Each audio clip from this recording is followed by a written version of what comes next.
guys, and welcome back to my channel. It is Thursday, so we are talking Turner syndrome.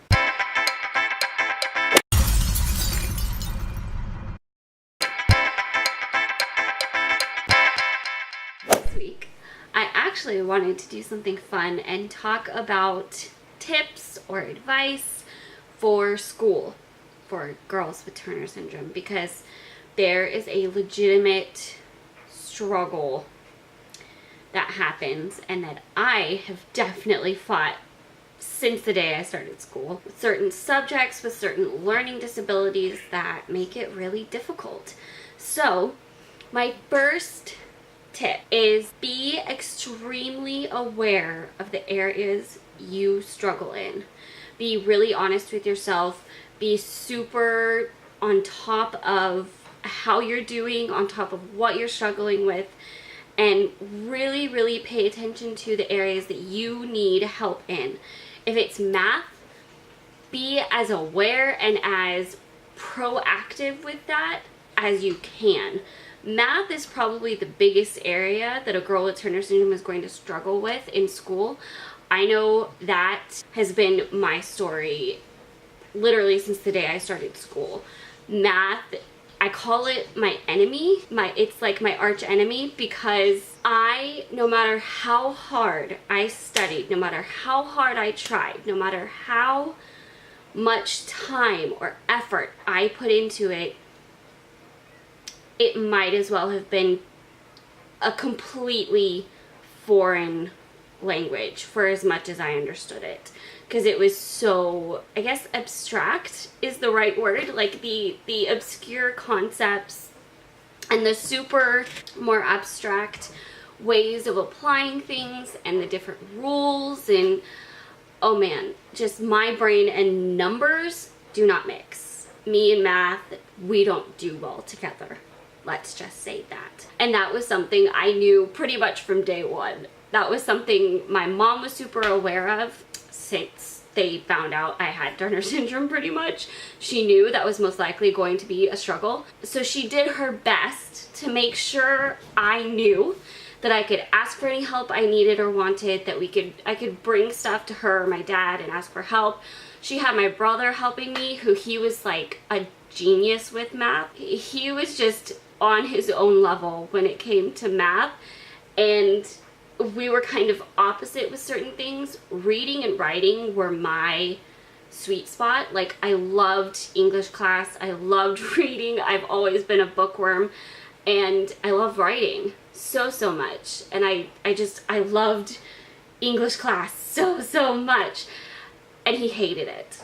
He hated reading. He thought it was super boring. He hated having to write papers. And he was good with math. He was amazing with math, and so we were just total opposites, and it worked really well for him to be able to help me. But there were those little things that we did. Like, if I needed a tutor, she tried to find somebody to help me. If my grade was slipping, she would pay attention to see how I was doing. She was very persistent on asking where my grade was at and how I was doing, how it was going, if I was struggling, and she really tried to help me be on top of it so that it didn't get me behind. And if that hadn't been the case, I probably would have struggled even more than I did. I only ever had to retake one math class, and I feel like that's a pretty good accomplishment for my struggle that I've dealt with math, because it's been pretty extreme. So my second tip is figure out the way you learn. Are you a visual learner? Are you a hands-on learner? Are you really good if you read about something? What is the way that you take in information and a new topic or concept the best? What way works best for you? Find that and exploit it to no end. Use it as much as you can to really help you understand. And don't be afraid to have it be different than other people. If other people are doing it one way and they do great with that, that's fine. That's theirs. This is yours. In my math struggle, in my math journey, I really realized I was a visual and hands-on person. So if my teacher just stood up there showing me PowerPoint slides and talking, I would fall asleep, and I would learn nothing. That just did not work for me. But if they were actively doing a problem on the board, if they were writing out what the concepts were, if they had majorly concrete and detailed examples of the concepts we were talking about, and then while they were doing that, I was writing it out myself. I was trying it with our own problems that they would give us. I learned really well with stuff like that. So especially with math, I had to make sure that was happening so that I could actually get it and not feel so far behind. So that is super, super important. My third tip is to really, really enjoy the parts of school that you do thrive in, that it aren't such a struggle. So like for me, it was English. English and history were my sweet spots. I loved English. I loved writing. I loved reading. It was just my favorite. And then history, I was super interested in. So it was fun topics for me. I really, really enjoyed those. And doing well in those subjects encouraged me when I would have a bad moment with math. I could see a bad math grade amongst really great English and history grades, and it would balance it out for me. I wouldn't feel so defeated because I knew I had those things that I really excelled in, and it really was just how much of a struggle math was for me. It wasn't anything was wrong with me. It was a struggle for me. And that can help. It'll give you a little confidence boost to take you through those tough moments when other subjects aren't so fun and are really dragging you down and are a really bad struggle. So I found that being able to excel in English and history, I could then get an energy boost to try to work that much better at math and really figure out how to improve with math. It gave me a little encouragement to keep going, and that it would be possible to eventually, that it wasn't impossible for me to do well. My fourth tip is to make it fun for yourself. And I don't just mean like I was talking about being confident by being able to see success in other subjects, but make just the whole environment fun. If you have a good group of friends, have fun together and really do everything you can to enjoy the experience. So if it's getting cute notebooks, cute pens, a cute backpack, really pumping yourself up by getting some new school stuff, that's always fun, especially if you know you're going into a struggle. That'll give you a little pep to try to get through it.